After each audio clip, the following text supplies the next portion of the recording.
Breaking Bad. This is episode 13. I'm not going to attempt to say the name, but I know it's Navajo, and if it makes any difference, it's translated as to bring water up. I knew it was Navajo thanks to Duolingo. I was curious because I think that's the only language they offer for free. But anyway, not for free, but Duolingo was a free app. Why am I talking about Duolingo? This is Breaking Bad. This is Breaking Bad, episode 13. So, oh boy, I dropped something. Hold on a second. Oh boy, I picked it up. So,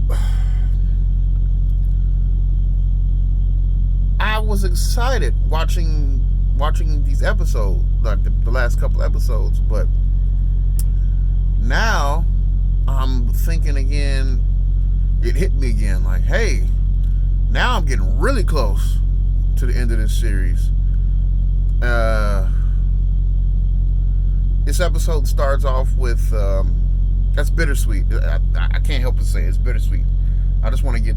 I just need to get this review over with. So it starts off. We're dealing with Mr. White's like last apprentice or sidekick, whatever you want to call it. He's cooking up some meth, and of course, nobody can seem to get it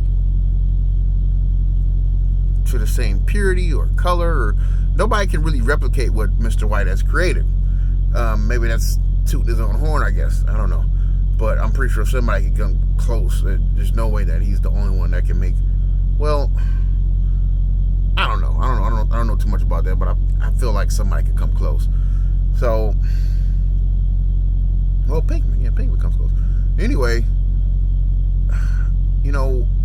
I can't believe what I just watched. I'm going to say that. I can't believe what I just watched.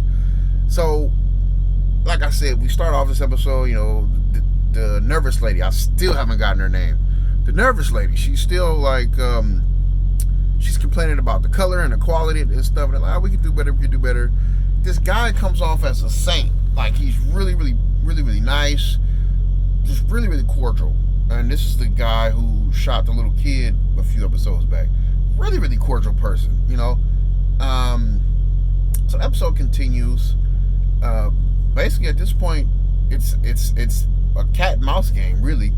I mean, Pinkman is teamed up with his brother-in-law and his brother-in-law's partner with the DEA, and they're bouncing back and forth, trying to get each other. Mr. White doesn't really know at this time what Pinkman's into, but, now Mr. White has kind of like come to his senses pretty much, and he's actively seeking out Pinkman to kill him. He's ran to the only people who he could pretty much, he's run to people that he's used before, which is his last apprentice's uncle and his guys who were neo-Nazis. I don't know, why is it that they always throw those guys into... Seems like that element's always thrown into really popular shows for some reason. I wouldn't be surprised if Game of Thrones had some neo-Nazis hanging around. I don't know. Yeah, so he's using those guys to try and find Pinkman, and they don't know where he's at. And, all the while, it's not much on that side for most of the episode. I think the majority of the episode is involving the police work by Hank. I mean, he's doing everything in his power to catch Mr. White. I mean, he's setting up fake deaths. He's setting up pictures of barrels with fake money in it. He's doing everything in his power to lure Mr. White out. Mr. White is also working to find Pinkman. He goes to his ex-girl, which, man, she really needs to do some squats. But anyway, of course I'm looking. I'm, whatever. All over the place. I'm all over the place with this one because I can't believe what I just watched. The end of this episode, I'll get to it in a minute, though. But you want to talk about the mastery involved in pulling this all off. I have to give it to the brother-in-law, the character in this aspect. I mean, he's playing people left and right. He's got one of Saul's bodyguards, just so happens they use Lavelle Crawford to play that role. So they got him believing that Mr. White's going on a killing spree, killing everybody involved in the situation just to get access. Well, they need information. They need to try to lure Mr. White out, right? So what's the best way to lure him out? Go after the money. But they don't know where the money's at. So they're grasping at anything they can get. They catch Saul's bodyguard. And they're telling him, they put Pinkman on his kitchen floor with some like cow brain or pig brain or whatever. Looks like he's been shot in his head. Scares the bodyguard. Oh my God, I can't believe he did that. I don't want him to kill me. So they get closer. They get warm. They get warm on the trail of this money. So they go to the rental place where Mr. White rented the van. They're trying to figure out the van have a GPS on it. The van doesn't have a GPS on it. So that's a dead end. But Hank fakes the scene up like he's dug up some money, in his backyard in order to draw Mr. White out. Mr. White is, all the while, Mr. White's being tipped off by Saul at his car wash. Hey, my guy's missing, this, that, and the third. Mr. White gets very antsy, gets a phone call, runs out of there, hops in that car, and takes off. I mean, he is going fast as all get out. And I think I've actually driven on that freeway that he was on, too. It was 2 lanes, one going each way. Well, it's 2 lanes on each side of the freeway. I've actually driven on something like that. I've driven to New Mexico.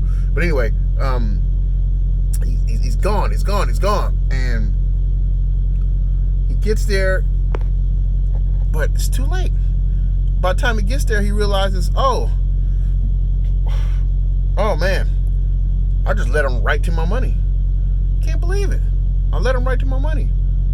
Hank's there with his friend, and Walter, Mr. White gets arrested.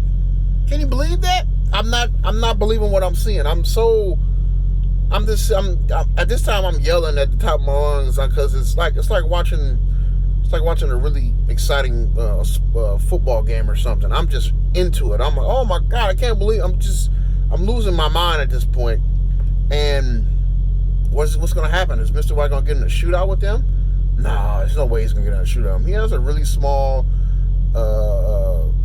like a concealed carry revolver, it's hammerless and whatever. I mean, I know a little bit about guns, not that much. Hank has some variant of a Glock. It's a longer Glock, so that projectile can reach out a little bit longer. And his partner has a Mossberg or Remington. I can't tell the difference. It's a shotgun, And I'm like, man, I mean, they have more firepower. It's a game of firepower at this point. They have more firepower than him. So he winds up just coming out, dropping that revolver. They do the whole thing you see on TV a million times. It's like, walk to me, turn around, put your hands on your back, get on your knees, give me your hands, put the handcuffs on. But they made it so, it was so powerful the way they arrested him. They put a lot of emphasis on each one of these steps.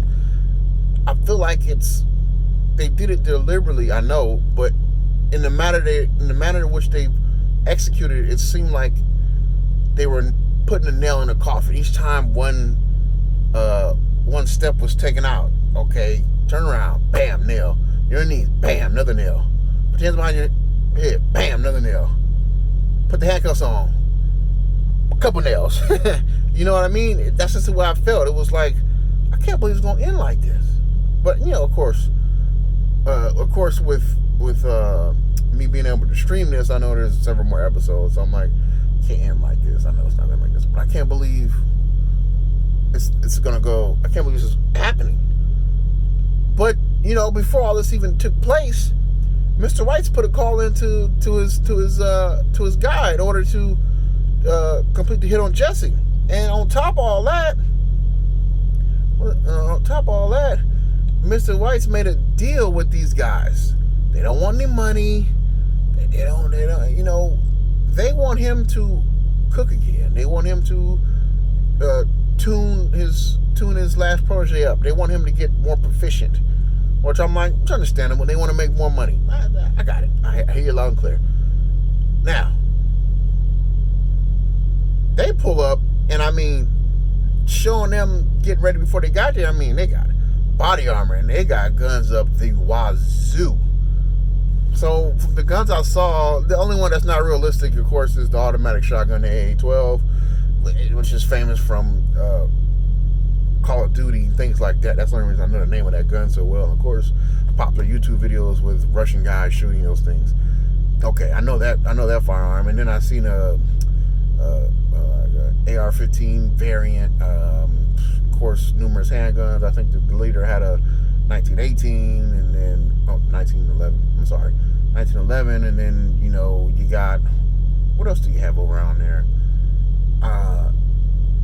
They basically just had a lot of firepower compared to these two guys, because it's a handgun and a shotgun, and you got several rifles, and you got automatic shotguns, and it's like, okay, you're outgunned here. Now these guys, they didn't come there to play. They don't care if they're de-agers or not. Somebody walking a dog. I mean, they're in the middle of nowhere. So what do you think's gonna happen? Oh man, the amount of tension that was built up in that one scene, I think it's a lifetime of tension built up right there. This is the end of this series almost. It's like so compressed and so much emotion behind this. I can't even believe it. And they get into a major shootout. And I mean, I'm surprised Mr. White didn't get hit, because of course his brother-in-law and his partner, they they have to. They're forced to use the vehicle they brought as cover. So they get behind that. I mean, there's just bullets flying all through that thing. There's no way in real life Mr. White doesn't get hit. I can't believe that he doesn't. I mean, the windows are shattered. There's holes in the door. There's holes through the engine. There's holes everywhere on this dang thing. I cannot believe it. I'm speechless. Again. Now I want to see the next episode. I have to see the next episode now.